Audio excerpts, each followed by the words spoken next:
হযরত সুলাইমান আলাইহিস সালাতু ওয়াস সালামের সামনে তার সৈন্যবাহিনী, তার সেনাবাহিনী থেকে জিন, মানুষ এবং পক্ষীকুলকে একত্রিত করা হলো। একত্রিত করার পর তাদেরকে ভিন্ন ভিন্ন দলে, এক এক দলে তাদেরকে বিভক্ত করা হয়ে গেল। হযরত সুলাইমান আলাইহিস সালাতু ওয়াস সালামকে আল্লাহ পাক রব্বুল আলামিন এমন যোগ্যতা দান করেছিলেন, যেই যোগ্যতার কারণে সুলাইমান আলাইহিস সালাতু ওয়াস সালাম জিনদেরকে বলেন, মানুষদেরকে বলেন, পক্ষীকুলকে বলেন, জীবজন্তুকে বলেন না কেন বা হাওয়াকে বলেন না কেন, সুলাইমান আলাইহিস সালাতু ওয়াস সালাম যেই কথা বলতেন সেই কথা 100% তারা একদম নিয়মিতভাবে পালন করতেন। বলেন সুবহানাল্লাহ। এই যোগ্যতা সুলাইমানকে দিয়েছেন যিনি, তিনি কে?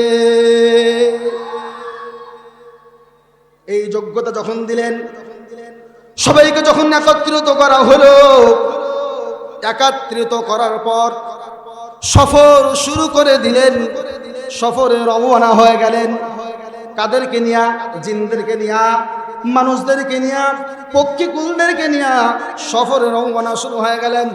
যেতে যেতে পথের মধ্যে একটি ঘটনা ঘটে গেল। কি ঘটনা ঘটে গেল? আল্লাহ পাক রব্বুল আলামিন কোরআনুল কারীমের মধ্যে তুলে ধরেছেন। আল্লাহ তাআলা বলেন, হাত্তা ইযা আতাউ আলা ওয়াদিন নামল قالت نملة يا أيها النمل ادخلوا مساكنكم لا يحطمنكم سليمان وجنوده وهم لا يشعرون।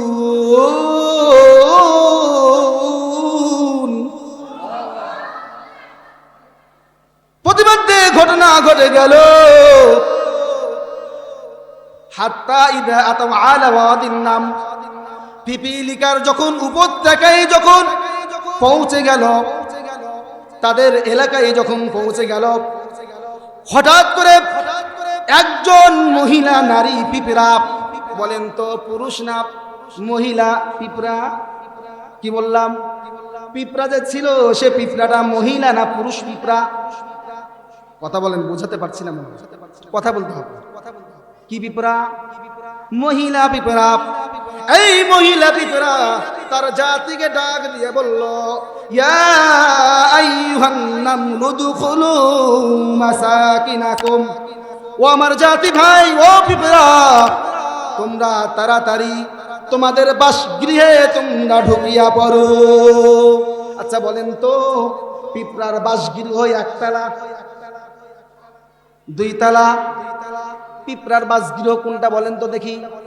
গর্ত গর্ত গর্ত। একতলা দুইতলায় উঠতে বলেন নাই। ও পিপীলিকার দল, তোমরা গর্তের মধ্যে ঢুকিয়া পারো, ঢুকিয়া পারো। কেন ঢুকিয়া পড়ো না? এবার বলেন, লা ইয়াহতিমান্নাকুম সুলাইমান ওয়া জুনুদুহু ওয়া হুম লা ইয়াশউরুন। ও ওই যে সুলাইমানের দল, তারা দলবল নিয়ে আসতেছে, তাদের মনের অজান্তেই তোমাদেরকে পিষ্ট করে ফেলবে। তোমাদেরকে যেন পিষ্ট করে না ফেলতে পারে, এই জন্য ও পিপীলিকার দল, তোমরা তাড়াতাড়ি তোমাদের বাসগৃহে, তোমাদের গর্তের মধ্যে ঢুকিয়া পড়ো। এই যে পিপীলিকা তার জাতি ভাইকে দাওয়াত দিল জীবন বাঁচানোর জন্য। কথা বলেন তো, বিপদ থেকে বাঁচানোর জন্য পিপীলিকা তার জাতি ভাইদেরকে দাওয়াত দিল। কথা বলেন ঠিক না বেঠিক? এই কথাটা আল্লাহ পাক রব্বুল আলামিনের দরবারে এমন পছন্দ হয়ে গেল। পছন্দ হয়ে যাবার কারণে আল্লাহ পাক রব্বুল আলামিন কোরআনুল কারীমের মধ্যে পিপীলিকা নামে একটি সূরার নামকরণ করে দিয়েছেন। বলেন সুবহানাল্লাহ। অর্থাৎ জাতি ভাইকে বিপদ থেকে যদি বাঁচানো যায়, তাহলে এই কাজটা, এই কথাটা আল্লাহ পাক রব্বুল আলামিনের দরবারে অধিক প্রিয়, অধিক প্রিয়। আমরা হলাম মুসলমান। ওই পিপিলিকা বলেন তো মাখলুকাত না আশরাফুল মাখলুকাত? মাখলুকাত। আমরা হলাম আশরাফুল মাখলুকাত। আমরা কি বলেন তো? আশরাফুল মাখলুকাত মানে যতগুলো সৃষ্টি করেছেন আল্লাহ পাক রব্বুল আলামিন মাখলুক, সমস্ত মাখলুকের চাইতে সর্বশ্রেষ্ঠ দামি মাখলুক আমরা মানুষ, ইনসান। কথা বলেন ঠিক কিনা? এই আশরাফুল মাখলুকাত হলাম আমরা। ওই পিপিলিকা তার জাতি ভাইকে দাওয়াত দেবার কারণে এত সম্মান, এত সম্মান আল্লাহ তাআলা তাদের নামে এত বাড়ায়া দিলেন। তাহলে আমরা আশরাফুল মাখলুকাত হইয়া যদি আমরা মুসলমান যদি আল্লাহর দিকে দাওয়াত দেই, ডাক দেই, তাহলে অবশ্যই আল্লাহ পাক রব্বুল আলামিন আমাদের জন্য বড় সুসংবাদ রেখেছেন। কথা বলেন ঠিক কিনা? আমরা আমাদের জাতি ভাইদেরকে দাওয়াত দিব। কথা বলেন দিব? আমরা আমাদের জাতি ভাইদেরকে দাওয়াত দিব। কি দাওয়াত দিব? এক নম্বর হলো ঈমান। এক নম্বর কি বলেন তো? ঈমান। যেহেতু আমরা ঈমান এনেছি, বড় সৌভাগ্যের বিষয়। আমাদেরকে নতুন ভাবে ঈমান গ্রহণ করতে হয় নাই, কালেমা পড়তে হয় নাই। আল্লাহ পাক রব্বুল আলামিন মুসলমান মায়ের মুসলমান ঘরে জন্মগ্রহণ করার সৌভাগ্য দান করেছেন, মুসলমান বাবার ঘরে জন্ম হওয়ার সৌভাগ্য দান করেছেন। এই জন্য আমরা আল্লাহ পাক রব্বুল আলামিনের দরবারে একবার জোরে জোরে শুকরিয়া আদায় জানাই, সকলেই বলি আলহামদুলিল্লাহ। এক নম্বর দাওয়াত হলো ঈমান। দ্বিতীয় নাম্বার দাওয়াত হলো, আচ্ছা বলেন তো ঈমানের পরে, ঈমানের পরে যেই কাজটা করার দরকার সেই কাজটার নাম কি বলেন তো? যে আমল করার দরকার সেই আমলের নাম কি? সেই আমলের নাম হলো সালাত। সালাত, সালাত নামাজ। আমরা আমাদের জাতি ভাই মুসলমানদেরকে ডাক দেব, ও মুসলমান ভাই, আল্লাহ তাআলার বরত্বের ডাক যখন পড়ে যাবে, বলেন তো আল্লাহ তাআলার বরত্বের ডাক কি? আল্লাহু আকবার, আল্লাহু আকবার, আল্লাহু আকবার,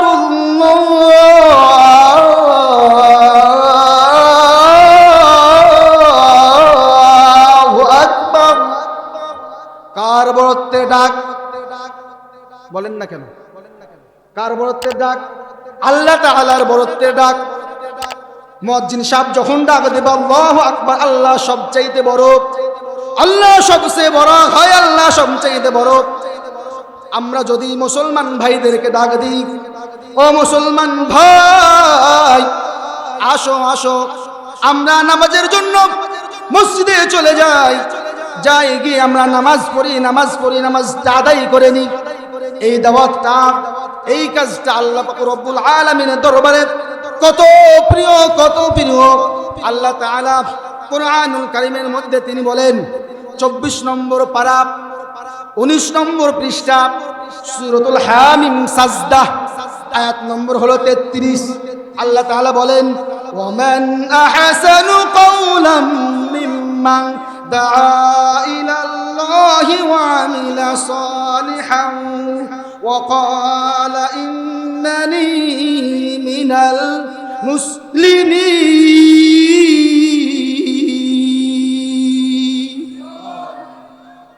তার কথার চাইতে আর কার কথা উত্তম হইতে পারে? যার কাজের চাইতে আর কার কাজ বেশি উত্তম হইতে পারে? যেই নাকি আল্লাহ পাক রব্বুল আলামিনের ডাক দিকে তার মুসলমান ভাইদেরকে ডাক দেয় এবং আমলে সালেহ করে, এবং আমলে সালেহ করার পর তিনি বলে, আমি আত্মসমর্পণকারীদের মধ্য থেকে একজন, অর্থাৎ মুসলমানদের মধ্য থেকে আমি একজন।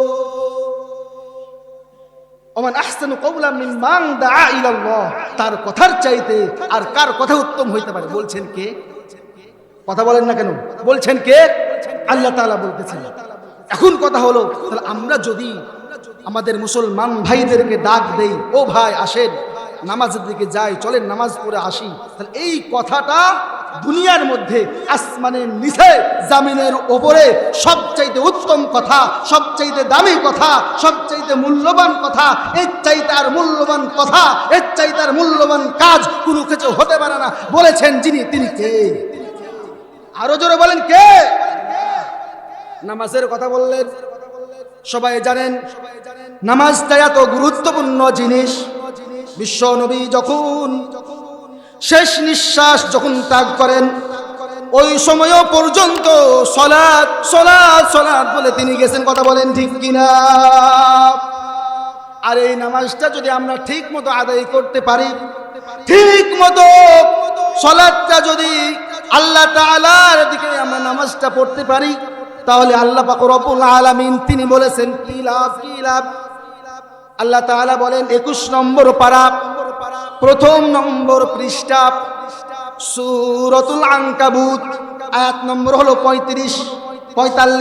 আল্লাহ তাআলা ডাক দিয়ে বলেন ইন্নাস সালাতা তানহা আনিল ফাহশাই ওয়াল মুনকার ওয়ালা যিকরুল্লাহি আকবার ওয়াল্লাহু ইয়ালামু মা তাসনাউন।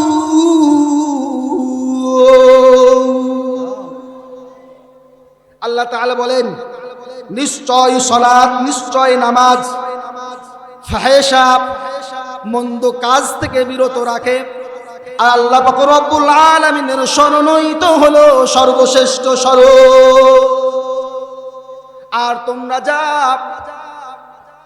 তোমরা যা কি আল্লাহু ইয়ালামু মা তাসনাউন, তোমরা যাহা কিছু করো সেই সম্পর্কে আমার আল্লাহ পাক রব্বুল আলামিন ভালো জানে। আমরা যাহা কিছু করি না কেন সেই সম্পর্কে ভালো জানেন যিনি, তিনি কে? আল্লাহ পাক রব্বুল আলামিন জানেন। এই জন্য নামাজের বিষয়ে আসি আমরা।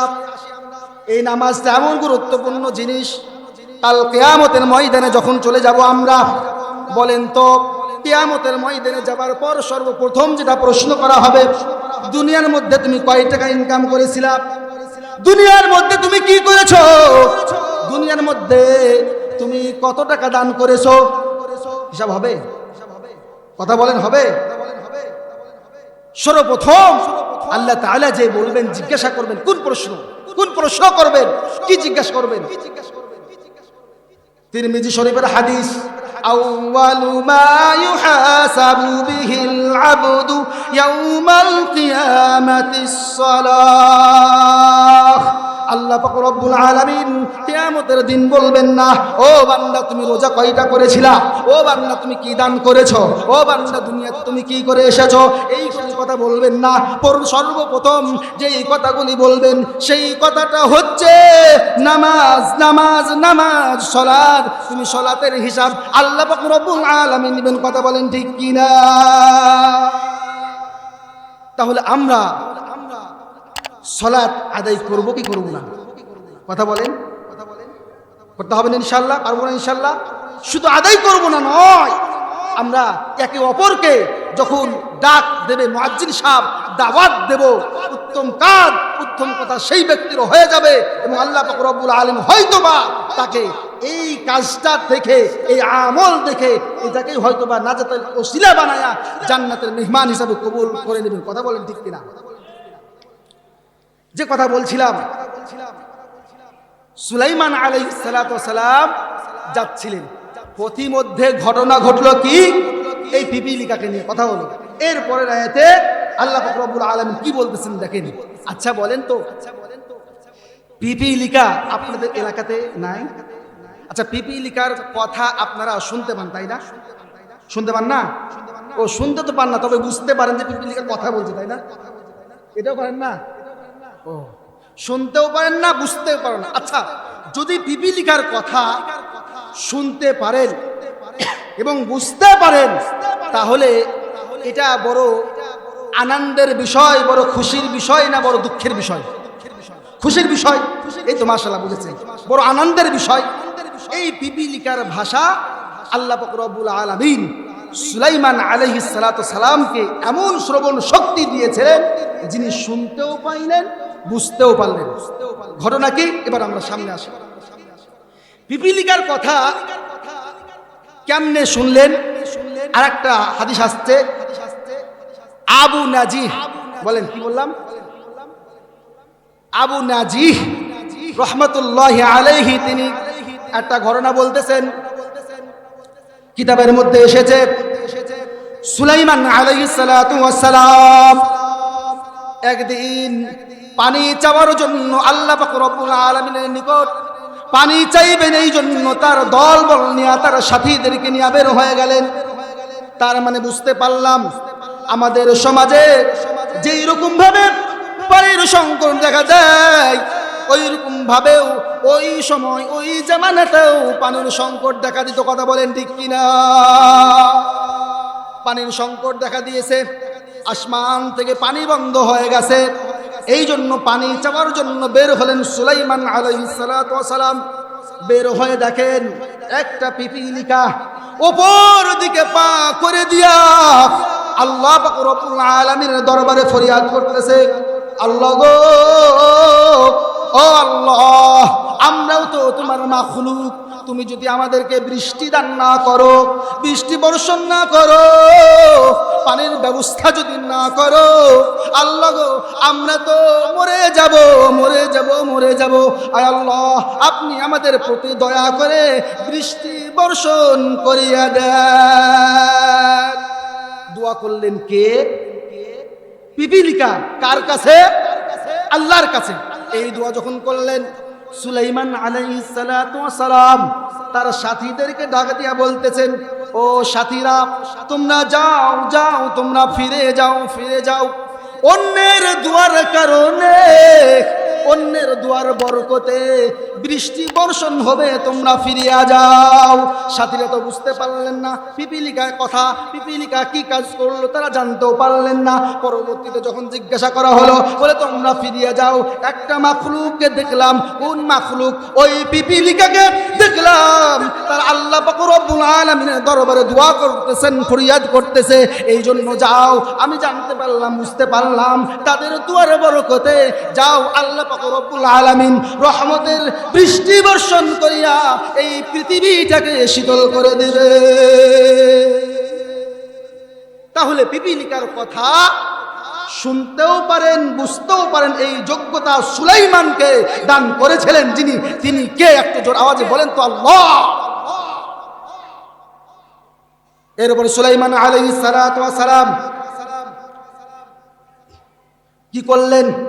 কুরআনুল কারীমের মধ্যে বলেন, ফাতাবাসসামা যাহিকাম মিন قولها وقال رب أوزعني أن أشكر نعمتك التي أنعمت علي وعلى والدي وأن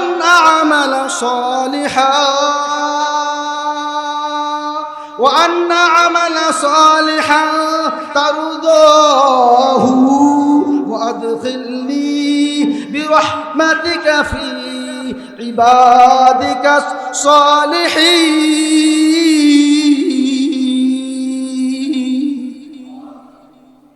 ফাতাবাসসামা, আল্লাহ গো, আমার পিতা মাতার প্রতি যে দয়া করেছেন, এই জন্য আমি আপনার কাছে একটা ফরিয়াদ করি। ফরিয়াদ হলো, আল্লাহ, আপনার জন্য, আপনার কাছে যেন শুকরিয়া বেশি বেশি করতে পারি, সেই তৌফিক আপনি আমাকে আল্লাহ দান করেন। তার মানে হলো, যখন নিয়ামত দান করবেন আল্লাহ, তখন আল্লাহ তাআলার নিয়ামতের শুকরিয়া আদায় বেশি বেশি করতে হবে। কি করতে হবে? বেশি বেশি শুকরিয়া আদায় করতে হবে। এটা আমার দিকে তাকান তো দেখি। সম্মানিত ভাইয়েরা আমার, যখন আল্লাহ তাআলা কোনো বান্দাকে আনন্দে রাখবে, খুশি রাখবে, নিয়ামত দান করবে, তখন বেশি বেশি কার শুকরিয়া আদায় করতে হবে? আল্লাহর। কার শুকরিয়া? আল্লাহর শুকরিয়া আদায় করতে হবে। সম্মানিত ভাইয়েরা আমার, যে কথা বলছিলাম, অথচ আল্লাহ তাআলা যখন আমাদেরকে শুকরিয়া দান যখন নিয়ামত দান করেন তখন আমরা আল্লাহ তাআলাকে বলিয়া ভুলিয়া যাই। কে বলেছেন? আল্লাহ তাআলা বলতেছেন, আমি যখন বান্দাকে নিয়ামত দান করি তখন বান্দা আমাকে বলিয়া ভুলিয়া যায়। আর বান্দাকে যখন বিপদ স্পর্শ করে বান্দা তখন আমাকে স্মরণ করে। বলেছেন কে? 25 নম্বর পারা, 1 নম্বর পৃষ্ঠা, সূরাতুল হামিম সাজদা, আয়াত নম্বর হলো 51। আল্লাহ তাআলা বলেন, ওয়া ইদা আনআমনা আলাল ইনসান আ'রাদা ওয়া লা বিজানিবি ওয়া ইদা মাসসাহুশ শাররু ফাদু দুআইন আরিদ। আল্লাহ তাআলা বলেন, ওয়া ইদা আনআমনা আলাল ইনসান, যখন আমি বান্দাকে নিয়ামত দান করি তখন বান্দা আমাকে বলিয়া ভুলিয়া যায়, বান্দা দূরে সরিয়া যায়। আর যখন বান্দাকে বিপদে স্পর্শ করে, ওয়া ইদা মাসসাহুশ শাররু, যখন বান্দাকে বিপদ স্পর্শ করে বান্দা তখন লম্বা চওড়া দোয়া করনেওয়ালা বনিয়া যায়।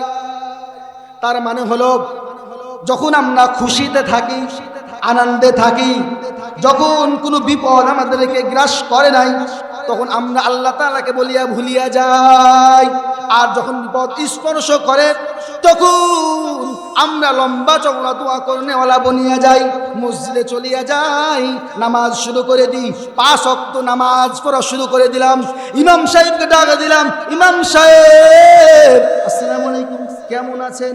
ভালো আছেন? খোঁজ খবর নেওয়া শুরু করলো, হুজুর আমার বাড়িতে আসেন, আমি বড় বিপদে, আমার জন্য একটু দোয়া করবেন, আল্লাহ তাআলা যেন আমাকে বিপদ থেকে রক্ষা করেন।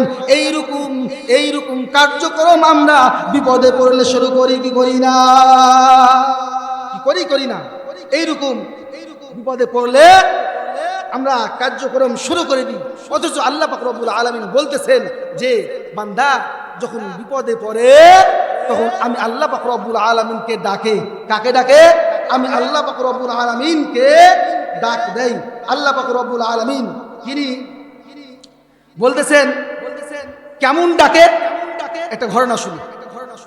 আল্লাহ পাক রব্বুল আলামিন এই আয়াতের শান নুজুলে তিনি বলতেছেন 21 নম্বর পারা 3 নম্বর পৃষ্ঠা সূরাতুল আনকাবুত আয়াত নম্বর হচ্ছে 65।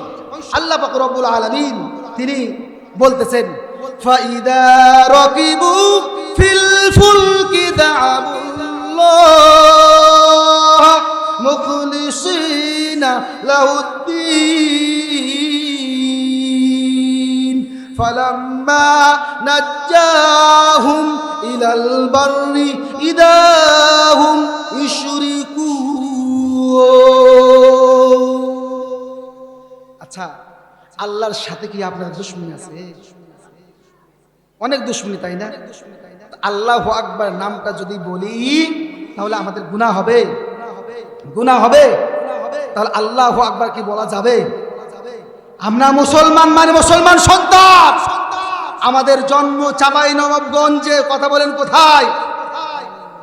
কোথায়? কথা বলেন কোথায়?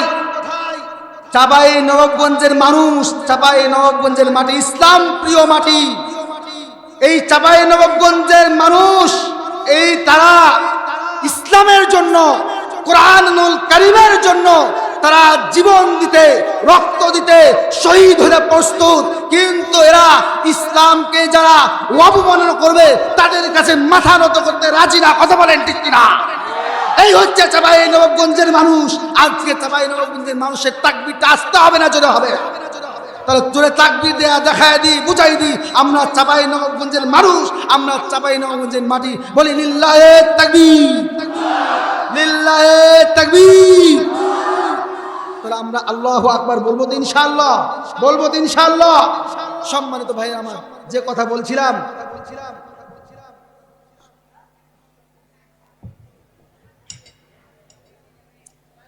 আমরা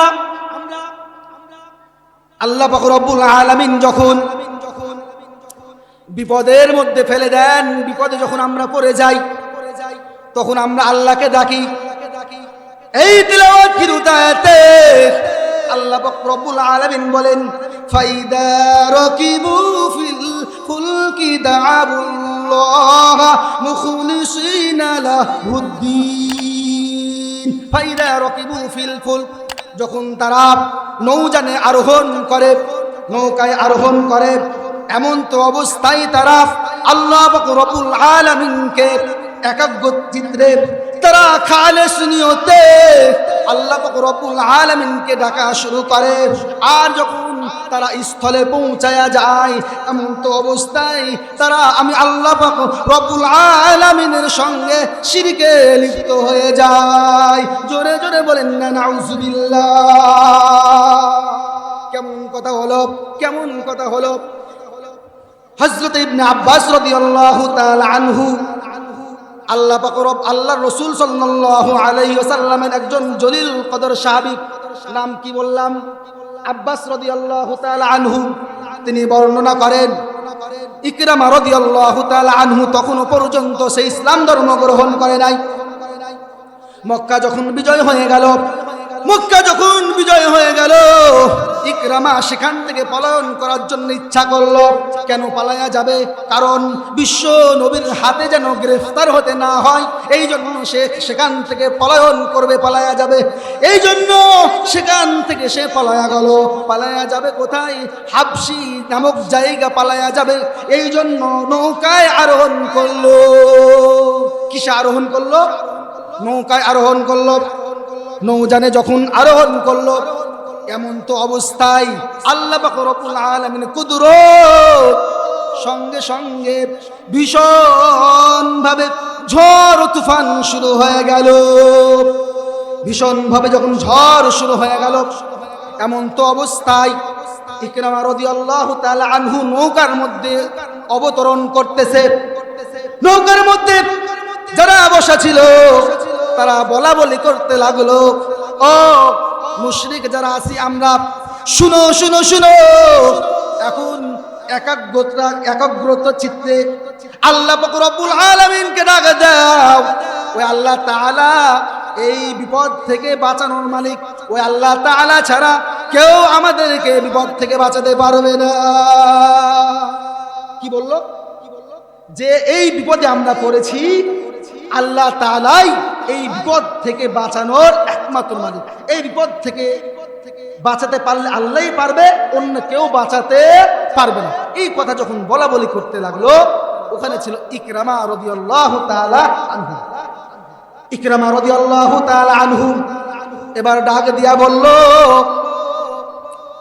ও নৌকার মধ্যে আরোহণকারী বেঈমান না, শুনো, যদি এই নৌকার মধ্যে একমাত্র আল্লাহ পাক রব্বুল আলামিন বিপদ থেকে রক্ষা করেন, আল্লাহ তাআলা ছাড়া অন্য কেউ যদি বিপদ থেকে বাঁচাতে না পারেন, বিপদ থেকে রক্ষা করতে না পারেন, তাহলে স্থলেও ওই আল্লাহ তাআলা ছাড়া অন্য কেউ বাঁচাতে পারবে না, অন্য কেউ রক্ষা করতে পারবে না। ও নৌকার মধ্যে আরোহণকারী তোমরা শুনো শুনো, আমি আল্লাহ পাক রব্বুল আলামিনের দরবারে ফরিয়াদ করতেছি, আমি আল্লাহ পাক রব্বুল আলামিনের দরবারে দোয়া করতেছি, ওয়াদা করতেছি, আজকে যদি আল্লাহ তাআলা আমাকে যদি বিপদ থেকে রক্ষা করেন, যদি স্থলে নিরাপদে পৌঁছায়া দেন, তাহলে আজকে ওয়াদা করতেছি বিশ্ব নবীর দরবারে চলে যাব, বিশ্ব নবীর দরবারে গিয়া আমি কালিমা পড়ে মুসলমান হয়ে যাব। কে বলল? ইকরামা রাদিয়াল্লাহু তাআলা এই কথা যখন বললেন, এখন ইতিমধ্যেই ঝড় তুফান বন্ধ হয়ে গেল। বলেন তো ঝড় তুফান দেওয়ার মালিক কে? ঝড় তুফান বন্ধ করার মালিক কে? আল্লাহ। ঝড় তুফান বন্ধ হয়ে গেল, স্থলে নিরাপদে ইকরামা রাদিয়াল্লাহু তাআলা আনহু পৌঁছায়া গেলেন। যখন পৌঁছে গেলেন, পৌঁছানোর পর ইকরামা রাদিয়াল্লাহু তাআলা আনহু সঙ্গে সঙ্গে দৌড় মদিনার দিকে, মক্কার দিকে দৌড় দিলেন। বিশ্ব নবীর কাছে চলে গেলেন। বিশ্ব নবীর কাছে গিয়া বলতেন, ইয়া রাসূলুল্লাহ, ইয়া হাবিবাল্লাহ, আমি তো এতদিন পর্যন্ত ইসলামের চরম দুশমন ছিলাম, ইসলামের বিরোধিতা করেছি। আল্লাহ গো, এমন একটা ঘটনা ঘটলো, যেই ঘটনার কারণে আমি আল্লাহ পাক রব্বুল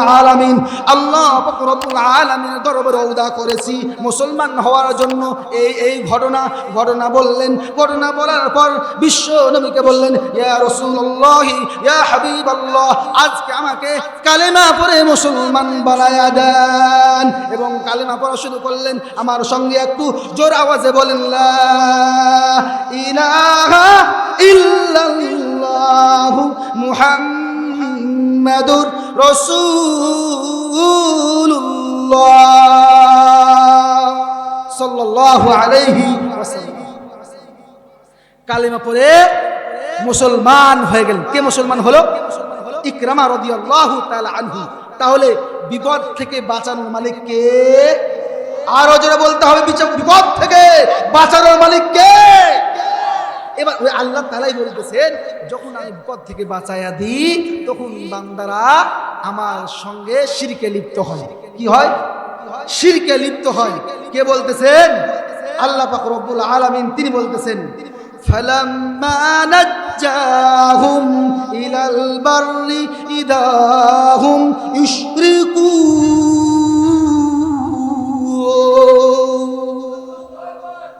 বান্দাকে যখন নিরাপদে পৌঁছায়া দিলাম, ও বান্দার তখন শিরকে লিপ্ত হয়। কেমন শিরকে লিপ্ত হয়? আমরা যখন নৌযানে বলেন আর স্থলভাগে বলেন, যখন আমরা বিপদে পড়ে যাই তখন আমরা বলি, হাই জানো হাই, শুনলাম যে তোমাদের গাড়িটা নাকি অ্যাক্সিডেন্ট করেছিল। বলছে হ্যাঁ, অ্যাক্সিডেন্ট করতে যাচ্ছিল, কিন্তু ড্রাইভারটা বড় চালাক ছিল, বড় যোগ্যতা সম্পন্ন ছিল, এই জন্য আমরা বেঁচে গিয়েছি। আচ্ছা বলেন তো, বাঁচালো কে? বাঁচালো হলো আল্লাহ, আর তারা বলতেছে ড্রাইভার বাঁচিয়েছে। কথা বলেন, কে বললো? ড্রাইভার বাঁচিয়েছে। দুইজন ব্যক্তি খুব অসুস্থ, মনে করেন ধরেন যে কিডনিতে পাথর হয়ে গেছে, আল্লাহ না করুক কারো কিডনিতে পাথর হোক, বলেন আল্লাহুম্মা আমিন। মনে করেন কিডনিতে পাথর হয়ে গেছে।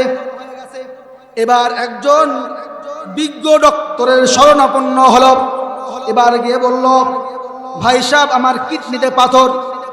ওই ডক্টর সাহেব তাকে সেবন করার জন্য ঔষধ দিল। এবার ঔষধ দেবার পর ওই বিজ্ঞ ডাক্তারকে যখন ঔষধ দিল, ঔষধ দেবার পর ঔষধ সেবন করলো দুজন ব্যক্তি। বলেন কয়জন ব্যক্তি? দুজন ব্যক্তি ঔষধ সেবন করলো। এখন ঔষধ যখন সেবন করলো, একজনের পাথর কিডনি থেকে নেমে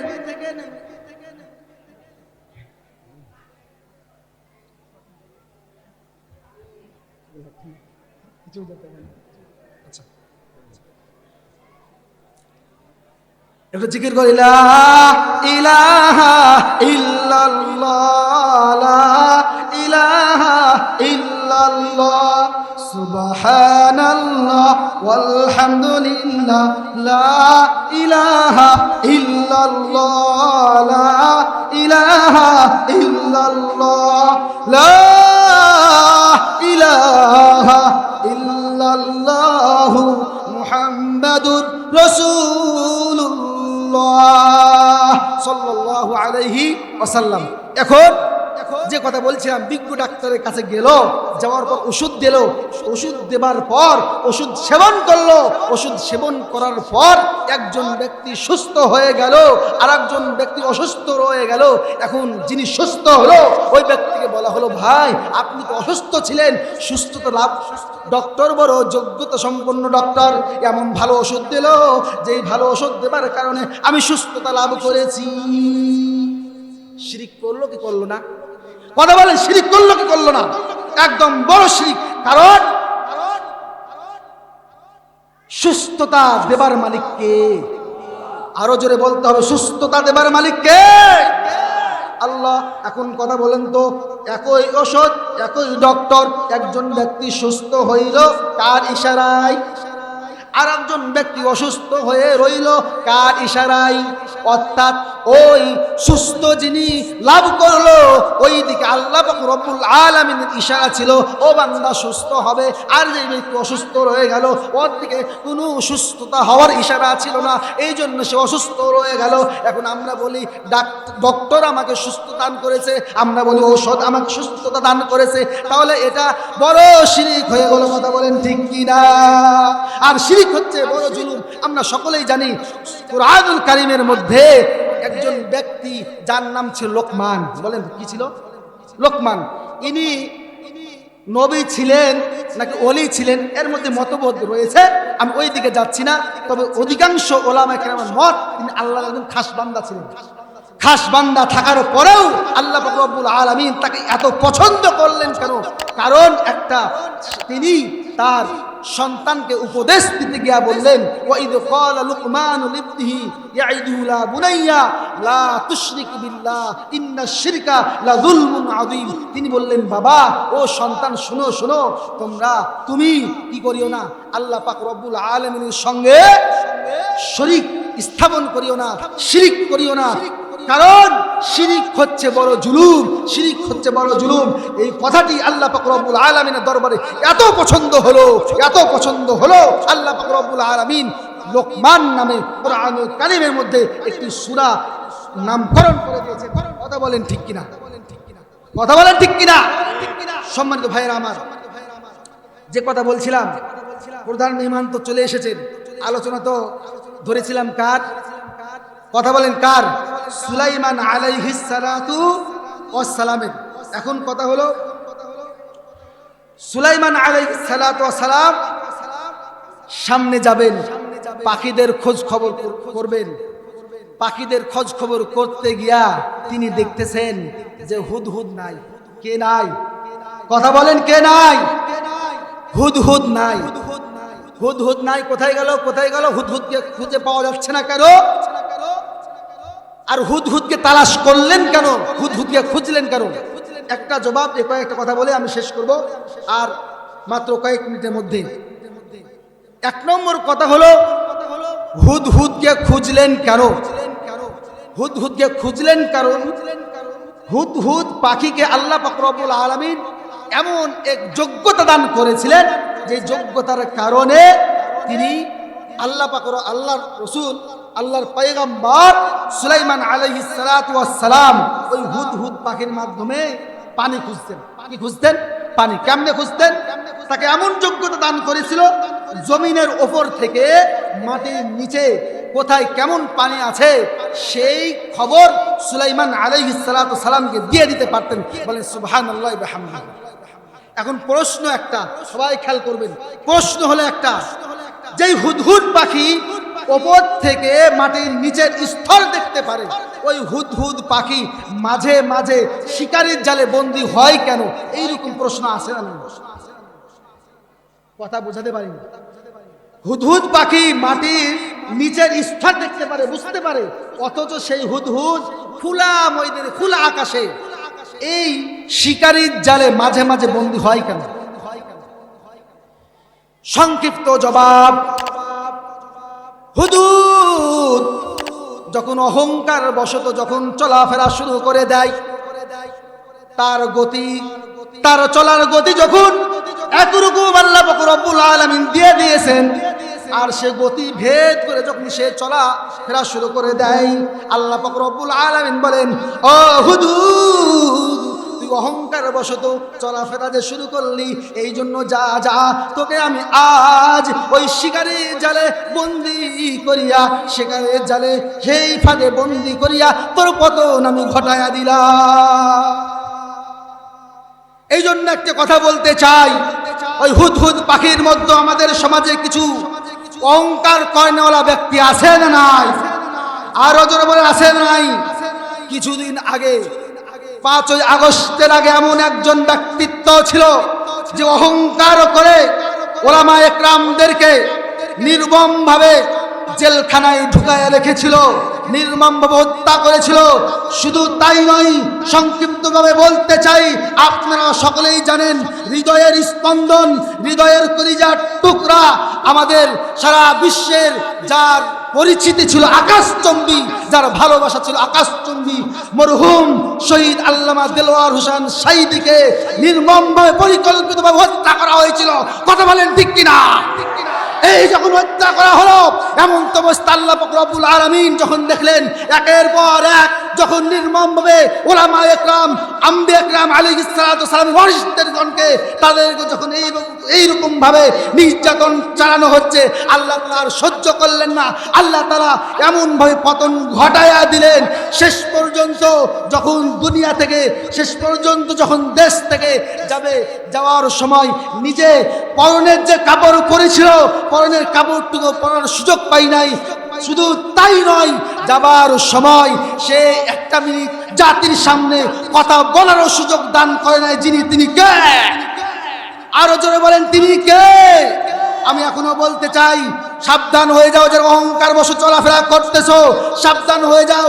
যদি ভবিষ্যতে এইরকম কাজ করো তাহলে বাংলার মুসলমানরা বসে থাকবে না, বাংলার মুসলমানরা উচিত জবাব দিবে। বাংলাদেশের মুসলমানরা উচিত যদি জবাব দিতে না পারে, স্বয়ং আল্লাহ পাক রব্বুল আলামিন এই উচিত জবাব দিয়েই ছাড়বেন। কথা বলেন ঠিক কিনা? আরো জোরে বলেন ঠিক কিনা? এই জন্য সম্মানিত উপস্থিতি, সম্মানিত মুসল্লিন ইকরাম, যে কথা বলছিলাম, আমরা শুরু থেকেই প্রত্যেকটা আয়াত, বলেন তো কি, প্রত্যেকটা আয়াত তার শানে-জুল সহকারে এবং বিষয় ভিত্তিক আলোচনা শুরু করেছিলাম যে একটা আয়াত থেকে শিক্ষণীয় বিষয় কি। শুধু আমাদের ঘটনা শোনা মূল উদ্দেশ্য নয়। কথা বলেন ঠিক কিনা? শুধু ঘটনা শুনলেই কি হবে? এই জন্য আমি শুরু করেছিলাম একটা আয়াতে শিক্ষণীয় বিষয়টা কি, এই জন্য শুরু করেছিলাম। যেহেতু সময় সংকীর্ণ আর সামনে যেতে পারলাম না, তবে অনেক মজার কথা ছিল। কি ছিল? অনেক মজার কথা। কেমন মজার কথা? সুলাইমান আলাইহিস সালাতু ওয়াস সালাম যাবেন, বিলকিসকে ডাক দিবেন, বিলকিস আসবে, সিংহাসন আসবে। কি চমৎকার ঘটনা ছিল সামনে।